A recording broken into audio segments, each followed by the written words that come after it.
Now then all, how are you doing? Back for another vid. Major work to be carried out this time. That is every job that needs doing with the gearbox off, in reason. The reason for it initially was found an oil leak at the rear of the engine. Now everybody's crying out, rear crank seal? No, it's not the rear crank seal.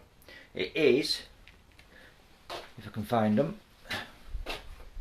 it is the rear T seal packers, if that makes sense. And what they are is the packers for the rear crank mount. Got them here. Should have had all this repaired, but it's to hand, so what does it matter? And it's these little things there, them little T packers there. There you go. And what they do basically, they pack the rear mount of the crank. So we'll have a look at that. I'll show you what and where they go. I'll explain a little bit more to them. But there, one of those sides is leak was seeping, and it actually appears. It doesn't actually appear through the hole in the bell housing. It doesn't appear that, it actually appears right at the back engine, which you would think near enough the oil sump, but it's not the oil sump. I've changed the oil sump seal, and it still happened. So it wasn't that, it came down to them. So what I've got at the moment is light on, I've got gearbox off, I'm doing it all on driveway, as you can see there, showing in a minute. Don't ask me how, I broke myself, but never mind. Difficult job. So what I've got basically is bell housing off. I've got the flywheel casing there, flywheel off. Needs some clean up, bit of clean up, but it's showing up another job, and that is the clutch. So I'm going to do the clutch as well.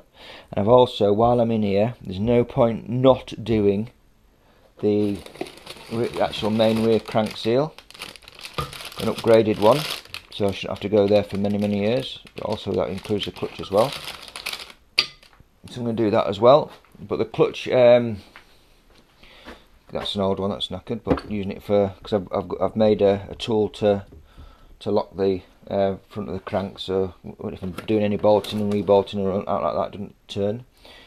Now the plate itself, the pressure plate, is worn. You can see there, grooved in.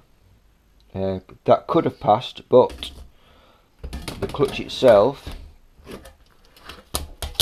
is about, a lot of people think there's probably meat on there, but I would not fit that again. To say all the ridges and everything are worn, it's probably about shot that really. So that's about jiggered. But on top of that, even worse, or equally as worse, it's the clutch fork itself, the release fork. It's split down there, and that's the reason why when you fit one, you need to get the reinforced heavy duty ones. Or if you've got one that's in good nick, all it is a piece of metal welded across the top of there to hold everything in place and sturdy. The bearing itself is okay, so I'm going to keep that as a spare. Nothing wrong with that bearing at all. A bit of grease or whatever, tied it up and that'll be done. So basically got a clutch kit. So the new clutch is basically here. Fancy new clutch. So that's going on. Obviously with a pressure plate and modern up-to-date release bearing, and also a heavy duty fork kit. So, and it comes with its little, all your little plastic bits and pieces, which is really handy. So onwards to the vehicle, and now I'll show you where these little bleeders go. So onwards and upwards.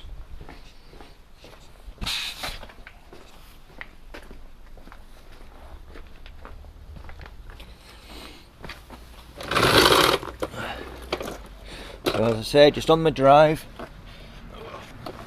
Uneven drive unfortunately as well, so it's a bit bumpy as I go on and off 30 times a day. But there you go, the T packers are actually in there. They sit across there's a T and the long legs comes out of there. Now a lot of these are cork and the up-to-date modern ones are a bit more of like a rubbery type. That one's a little bit short for some reason, whether it's been cut short or it's shrunk or no idea why, but the chances are that's where the leak's been coming from. So this is the back of my engine. Now to get to these, or to get to this point, gearbox off, and obviously that entails lots of other stuff, prop shafts, handbrakes,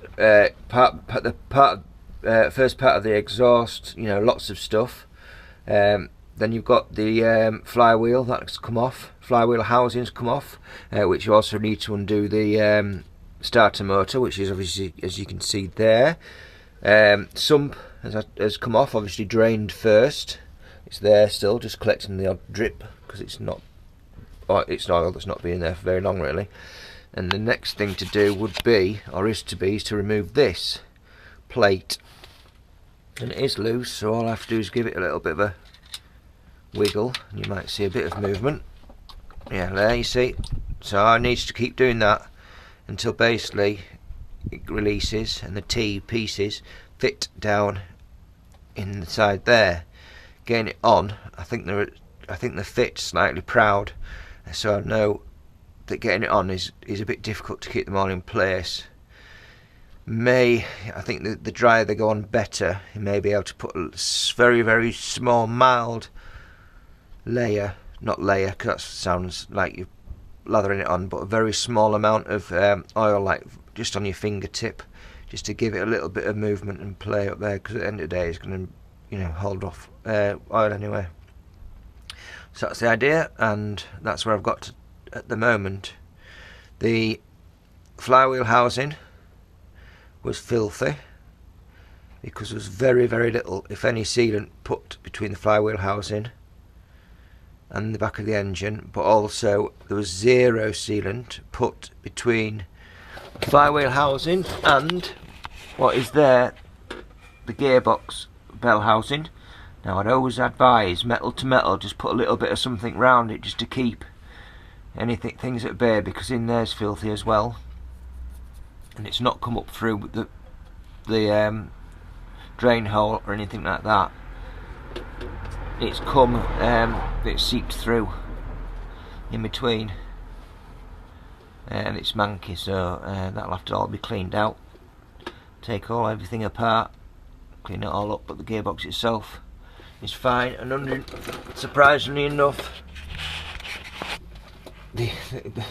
the actual clutch was quite smooth.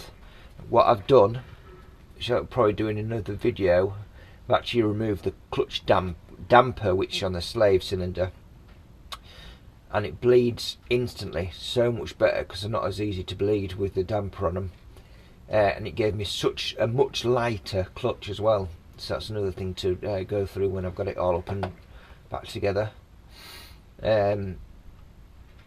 But obviously with a new clutch it's going to be perfect, so let's go from there.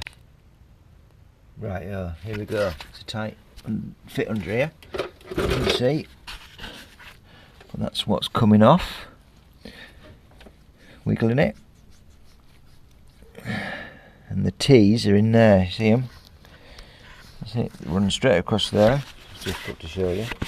Run straight down there, and then run straight down there, and they're leaking, so they're what is getting replaced. Oh yeah, they perished. You can see they perished quite a lot at the top. Catch that, perished quite a bit at the top, so they are a bit knackered.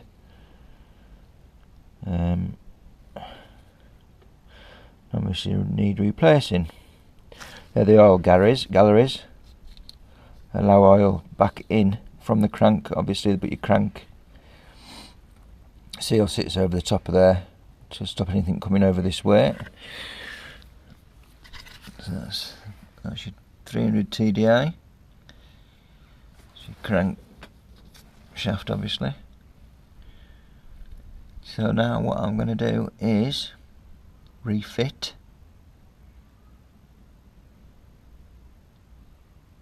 the T's, bolt it back in and go from there. Right, what we've got to do now is it's all in place. You can see, ready to go. New packers in.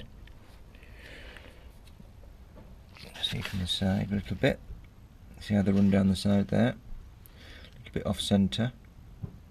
And the way I found to do it is the smallest amount of oil just on the top pieces, just on the T at the top, just to get it, just to start basically, just to get it lined up and smooth. And I went in on an angle like this. This is the angle I went in on, like that.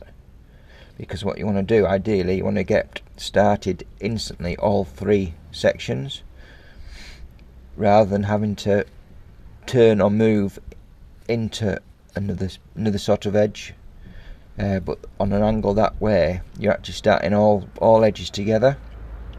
So go in that way and then rotate it round, and then obviously up to seat it. Bearing in mind everything needs to be spotless as you do it.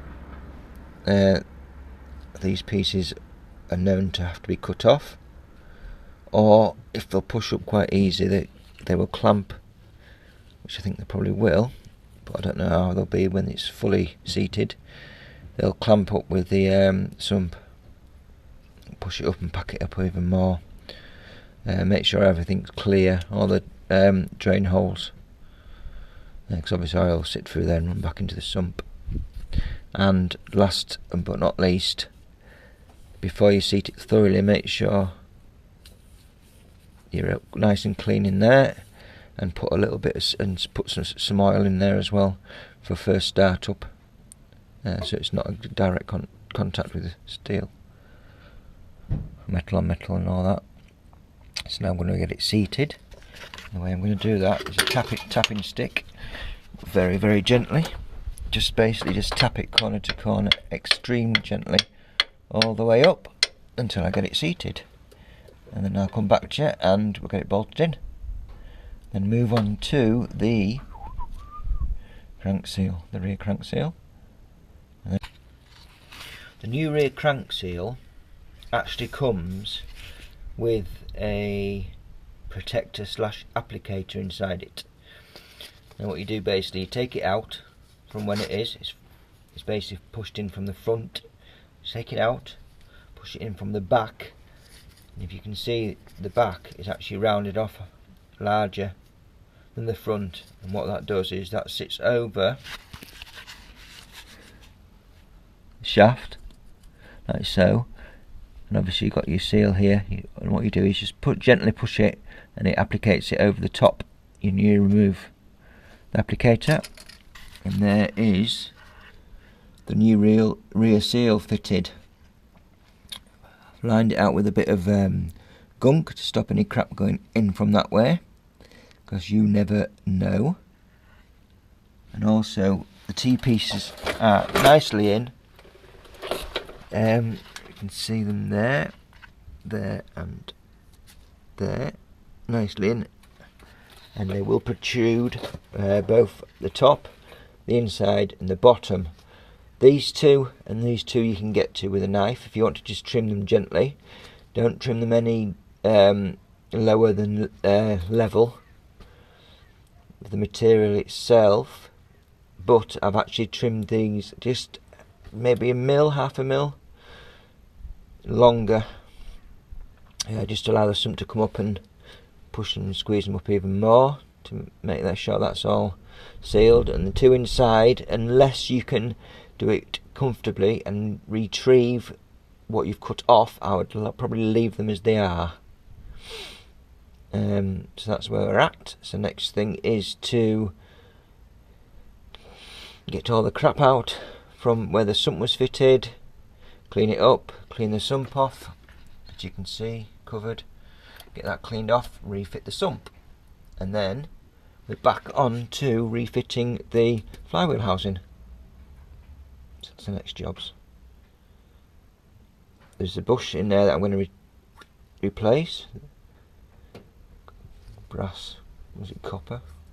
It's actually brass, I think. Isn't it a brass bush that's going to get replaced? That's in there. It's quick. You can just chisel that one out as long as you don't damage any of the insides of the wall of anything.